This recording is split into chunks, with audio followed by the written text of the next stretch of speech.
Hello বন্ধুরা, আজকে ভিডিওতে আমরা শিখব কিভাবে 3GS ব্যবহার করে ওয়েবসাইটে 3D মডেল লোড করা যায়। আপনি যদি ওয়েব ডেভেলপমেন্ট এবং 3D গ্রাফিক্স নিয়ে আগ্রহী হন, তাহলে এই ভিডিওটি একদম আপনার জন্য। তো চলুন দেরি না করে শুরু করা যায়। প্রথম হচ্ছে 3GS setup. 3GS scene setup করতে আমরা জানি কি কি লাগে। ক্যামেরা লাগে, সিন লাগে, সিন ইনিশিয়ালাইজ করতে হয়, পরে মেশ লাগে, ম্যাটেরিয়াল লাগে, জিওমেট্রি লাগে। এগুলো দিয়ে আমরা একটা সিন করতে হয় এবং একটা রেন্ডারার লাগে। এর মাধ্যমে আমরা সিন তৈরি করি, যা আমরা পূর্বের ভিডিওগুলো থেকে শিখে আসছি। এই কোডে কি আছে আপনাদের, যে আমরা একটা উইন্ডো রিসাইজিং একটা কোড লিখছি ফাংশন, যেখানে ছোট বড় করলে কোনো প্রবলেম হবে না। আমরা এটা আগে পড়ে আসছি। একটা জিওমেট্রি, প্লেন জিওমেট্রি করছি, যার ফলে আমরা আমাদের কিউব মানে আমাদের মডেলটা কোথায় থাকবে, মানে ফ্লোরটা তৈরি করছি।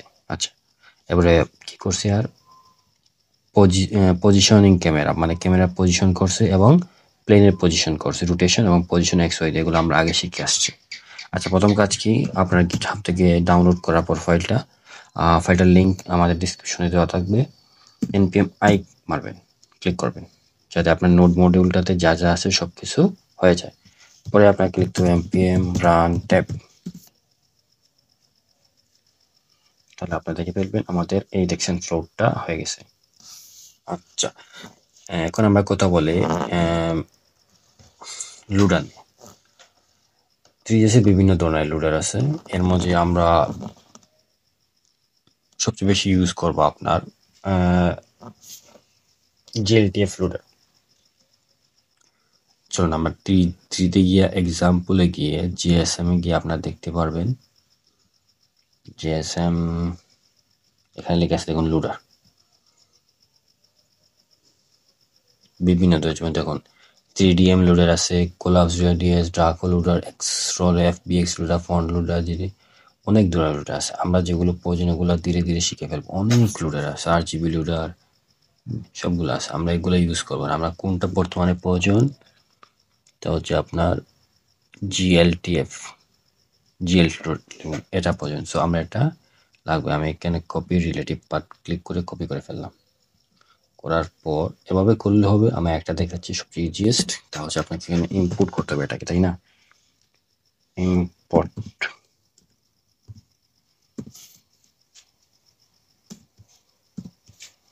GLTF লোডার, এটা লিখলাম। এই দেখুন এখানে অটোমেটিক সাজেস্ট করছে, ক্লিক করলে হয়ে যাবে। বাট আমরা এভাবে না। জিসিএম এর ভিতরে কোথায় আছে দেখুন, জিসিএম এর ভিতরে লোডার্স আছে। জিসিএম এর ভিতরে লোডার,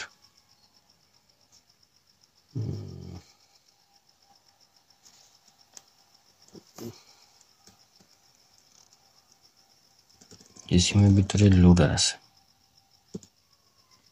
লোডার নিচের দিকে যেতে হবে, স্ক্রল করে লোডার, এই দেখুন লোডার। লোডারের ভিতরে আছে কি GLTF। এভাবে আপনাকে করতে হবে। আপনি ডাইরেক্ট লিখলে হবে না, একবার ফাইন্ড আউট করে করে লিখতে হবে, কারণ 3GS প্রতিনিয়ত আপডেট হচ্ছে, মানে ফাইনাল লোকেশনও চেঞ্জ হতে পারে। সো আপনাকে বি কেয়ারফুল হয়ে এভাবে কাজটা করতে হবে সবসময়। আচ্ছা, এটা ইনিশিয়ালাইজ করা হয়ে গেছে, মানে ইনপুট করা হয়ে গেছে। পরের কাজ কি? পরের কাজ হচ্ছে আমাদেরকে একটা কনস্ট ভেরিয়েবল ডিক্লেয়ার করতে হবে। লিখলাম GLTF লোডার, লিখে আমরা নিউ GLTF লোডার এখানে ইনিশিয়ালাইজ করে দিলাম। এরপরে কি করব, আমরা কনসোল লক করে দেখবো এটা কি কাজ করতেছে কিনা। GLTF লোডার, চলো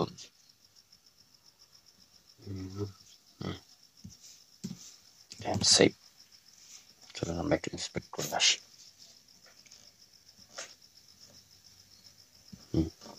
দেখুন আসছে GLTF মানে কাজ করতেছে, দেখছেন?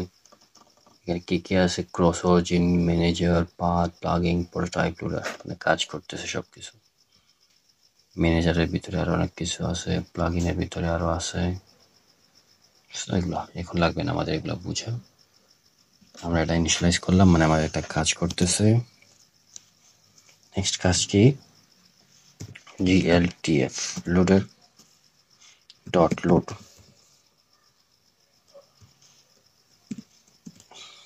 লিখে আমাদের ফাইলের পাথ। এখন আমরা কোনটা এই ব্রেন স্টেম এটাকে যোগাবো, তো আমরা কপি রিলেটিভ পাথ ক্লিক করে এখানে পেস্ট করে দিলাম, আর এটাকে চিহ্নটাকে চেঞ্জ করে ব্ল্যাক করে দিয়ে দিলাম। এটা হচ্ছে মেইন কাজ। এখন এটা তো ঠিক আছে, এটা লোড হয়েছে কিনা এটা বুঝবো কিভাবে আমরা? এটা তো একটা সমস্যা, এটা লোড হয়েছে কিনা বোঝার জন্য আপনাকে অবশ্যই, সরি এখানে কমা হবে, লোড হয়েছে কিনা আমাদেরকে কলব্যাক ফাংশন লিখতে হবে। আচ্ছা, কলব্যাক ফাংশন লিখে কিভাবে? এবার সরি সেকেন্ড, এভাবে আমাদের কয়টা লাগবো? 3টা, জাস্ট টেস্টিং এর জন্য। 1টা 2টা, কপি পেস্ট পেস্ট পেস্ট।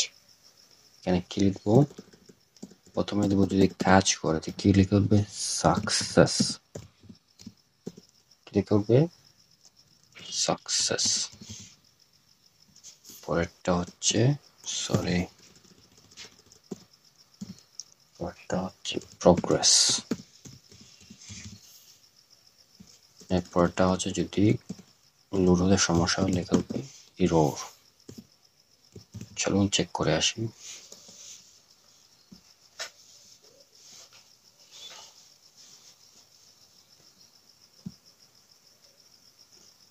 দেখুন এরর লোড হয়েছে না, এটা না,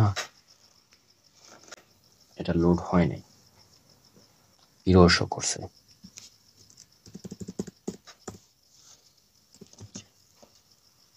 হ্যাঁ এখন দেখছেন ফাইলের পাথ ঠিক করে দিছে, এটা হয়ে গেছে ঠিক। এটাও আপনারা করে চেক করতে পারেন। আমি এটাকে হাইড করে দিচ্ছি। এখন আমরা এটাকে লুট করবো কিভাবে? আমরা তো এটা মনে করুন আমরা চেক করে ফেলছি যে এটা কাজ করতেছে ঠিকই। একটা মেথড হচ্ছে আপনার যে সবচেয়ে সহজটা লিখে আগে scene dot add GLTF dot, এখানে একটা কাজ করা লাগবে most important.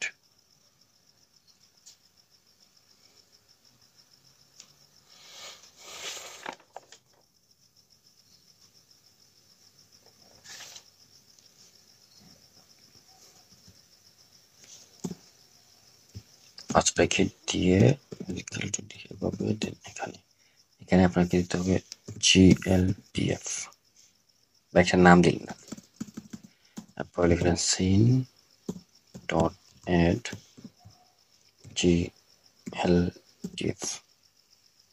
GLTF dot scene.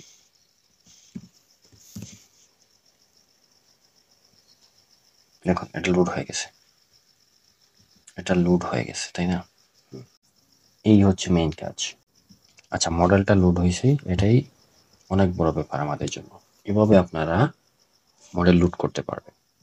এখন অনেক মডেলের অনেক পার্ট থাকে, মানে একটা সিনের মধ্যে একটা মডেলের ক্যাপের থাকে, পরে আপনার হ্যান্ড থাকে, পরে ক্লোজ থাকে, এগুলা আপনাকে আলাদা আলাদা অনেক সময় লোড করে রাখতে পারে। কিন্তু আমরা এখন শিফট করলাম কি এই যে GLTF.sin, এটা কি এটা দেখে আসি আমরা console.log GLTF, এটা লগ করে দেখে আসি।